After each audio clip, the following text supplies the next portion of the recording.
Now, today's video, I'm going to be talking about mistakes that I made when I first started my entrepreneurship journey in 2012. Yes, I made some mistakes, which is why my business did not grow the way I had envisioned. Obviously, I have learned from those things now, but I'm glad that I took note of the mistakes. I can own the mistakes that I made, and today I can share them with you. So before you do anything else, if you are watching and you have not subscribed, please hit the subscribe button, like and comment, just say hi, just say hello, so I know that you support me. I know I have so many people who are supporting. Yes, show me some love. Thank you. So the first mistake that I made when I first started my entrepreneurship journey in 2012, I keep saying 2012, but it was actually 2013. I moved back to Ghana in December of 2012 and I started my business in 2013. Okay, so the first mistake I made was I did not prepare. Okay, the reason I say I did not prepare was that I had just come out of a design consultant role in a design company in Chicago, Illinois, and I did well while I was only there for a year.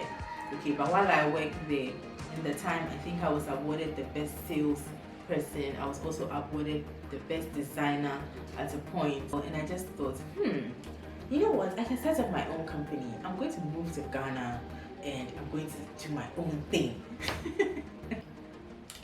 First mistake I learned was that I did not prepare.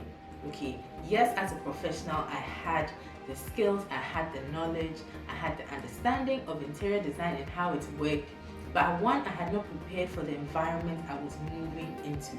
So I didn't really understand how interior design worked here in Ghana when I moved back home, or when I decided, you know what, I'm going to do this thing, you know. And I was also fortunate to get my first clients in the same month that I started, in January of 2013. I got my first big clients.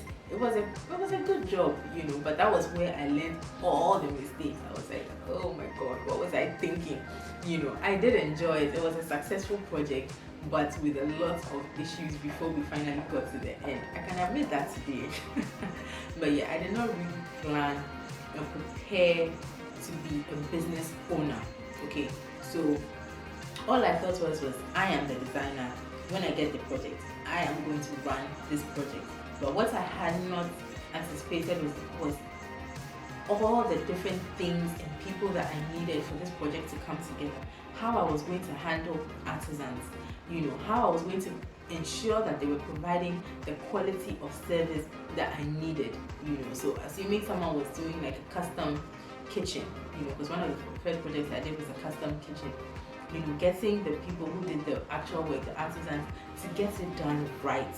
You know, I had to constantly be on them. I didn't think I had to micromanage, you know, the contractors, but I did. I had to micromanage the contractors. I had to micromanage the finances, you know, because sometimes someone would come in and say, oh, madam, that's how we talk here in Ghana. Madam, please, the paint is finished.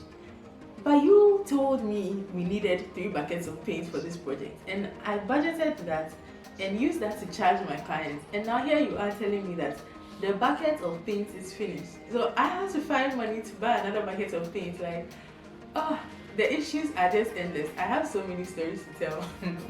But yeah, I had not prepared properly for all of that. I think those are issues that we still face here, but now I know.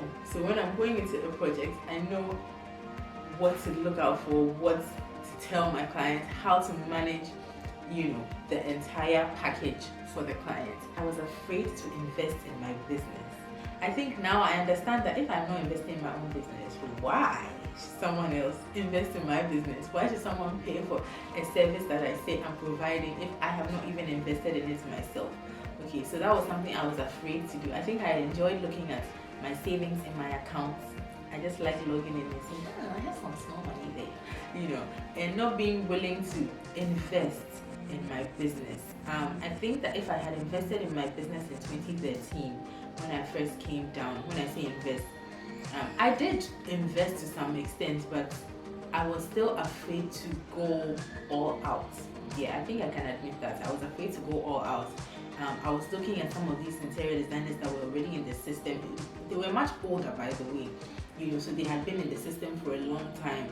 And I just thought, oh, it's going to take me a while to get there. It's going to take me a while to get there. Oh, I don't need to do this yet. I'm not there yet. Oh, I don't, but what stopped me from believing in myself at that time, if you hear me talk a lot about me investing in my business today, is because I have experienced what my business looked like when I didn't invest. So this time I am very well investing. I planned for my investment and it's going well. It's going well. I'm not afraid to lose money now. I'm not. Putting yourself out there. I did not put myself out there when I first came. Instagram was fairly new. Can I say it was fairly new? I was new to it, sort of, in 2013. And now you see all these reels and everybody, just anybody, your friends, your family, everybody is on Instagram, they're on reels, they're on Facebook, and everyone is just putting themselves out there. I think I still struggle with putting myself out there. If you are doing something amazing and no one knows you are doing something amazing, how can they come to you? Nobody can come to you if they don't know that you are this amazing. I'm awesome, okay. I'm really shy saying it, but yeah, like, I'm amazing. I'm great at what I do. I have an amazing personality, and why wouldn't anybody want to work with me? Why? But they need to know. They need to know that you are an amazing entrepreneur, you're an amazing professional, you're amazing to work with, and once they know this about you, trust me, your business will be successful. Working on it, but yeah, it's a mistake that I learned back then, because I was looking at some of my work from 2012, 2013, and I thought, why wasn't I posting these things, And now I can't even find the quality of picture. I can't even find a lot of the work that I did at the time. But if I was posting them, if I was sharing them with people would have known that this girl is new in town. This girl does amazing work, and yeah, we need to hire her for this project. A lot of the projects I got back there were from word of mouth. They were from referrals, from family and friends and things. And I could have had random people, random companies just see me and say, hey, I believe in this person. I want to trust my project with her. Like, I want to trust that she's going to be able to deliver this project, And that's something I've learned now. It's something that I'm trying hard to do. I'm still not there yet, but we'll get there. We'll get there. I'll put myself out there. I'm putting myself out there today, and I'm on YouTube. I've tried. Celebrate yourself. Celebrate yourself. Women do not celebrate themselves enough, especially women here in Ghana. Yeah, I think I have a lot of female friends who are entrepreneurs, and I think we don't celebrate ourselves enough. Maybe because of what we think people would say or what people would do, or because we look at other people and we think other people are doing so much better. So if this person is doing this, and this, and I'm only doing this one thing, can I really celebrate myself? Yes, celebrate yourself. I wish I had celebrated myself a lot more when I first started my business in 2012. Even before then, when I was working in other organizations and I was doing well, when I was awarded the best salesperson in my company, I should have celebrated myself then. When I was awarded the best designer, I should have they were celebrating me, but I should have put it on LinkedIn, I should have put it on Instagram, I should have put it on Facebook. I should have celebrated myself so people know that, hey, where she's working, she's doing well. So that would have even helped me when I became an entrepreneur. It would have been like, okay, she was doing well, working in a corporate environment. And she's going to do well. She's not on her own. She's definitely going to do well too. I did not celebrate myself enough then. I think even throughout, because even when I went to do my master's and I worked and I took on certain projects and things like that, I did not celebrate myself enough at that time. So you want to do that. You want to celebrate yourself more. That's something that I'm trying to learn now. I recently on my daughter, when my daughter turned 1, I baked a cake for her. It's something I've never done before, to bake a full cake and frost it, an entire birthday cake. Oh guys, I did that, and yeah, I tried to celebrate myself. I probably didn't celebrate myself enough, but yes, I tried to celebrate the fact that I took on this task, I worked towards it. Just celebrate yourself. If you celebrate yourself, other people will know what you have done and will be able to even celebrate you more. Get inspiration from others. Guys, it is not copying, it is being enlightened. Look for people in your field. Oh, I think I've said this so many times. Look for people, I'm saying it to myself too. Look for people in your field and be enlightened. I think when I looked for people in my field back then, I did not inspire myself. There were a lot of people out here, here in Ghana, outside the country, wherever, that were doing well, that were already successful interior designers. And I think I found them intimidating, and if anything, it discouraged me more than encouraged me. There were a few people out there that would encourage me. I would see it and think, I can do this. And that goes back to what I talked about in my last video about finding people in your profession or in your field who have a similar personality to yours. If you find someone whose personality is completely different, you are always going to feel intimidated.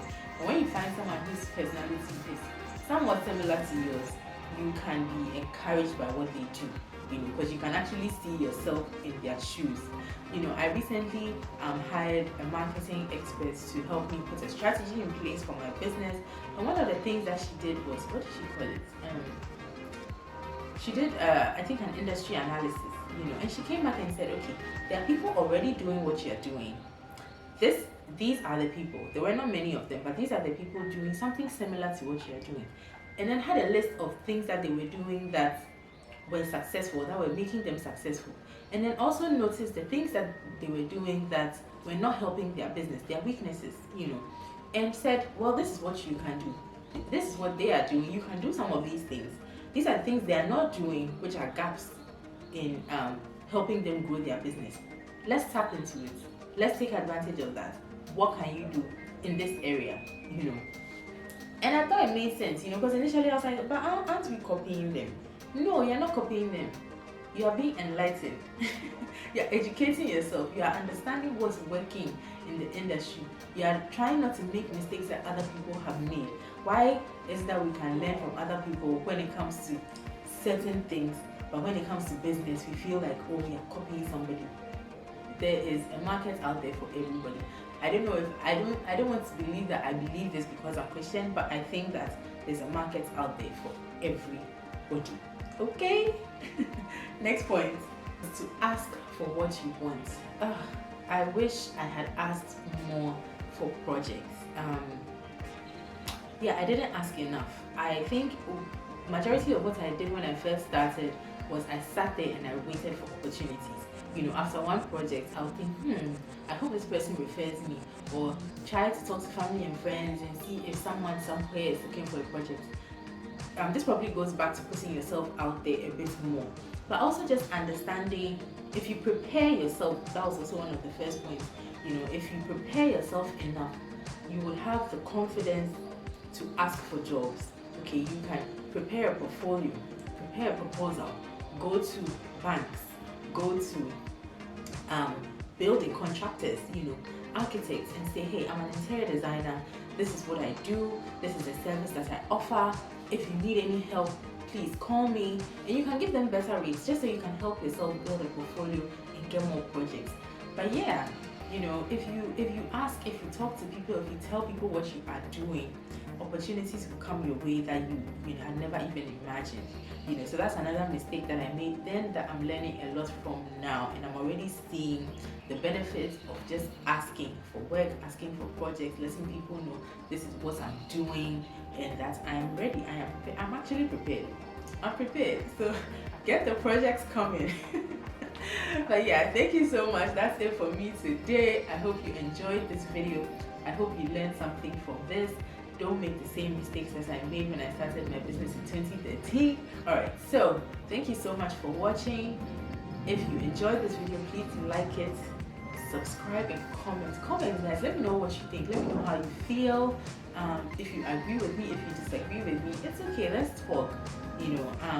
Yeah, just put something down in the comments. Show me some love. Okay.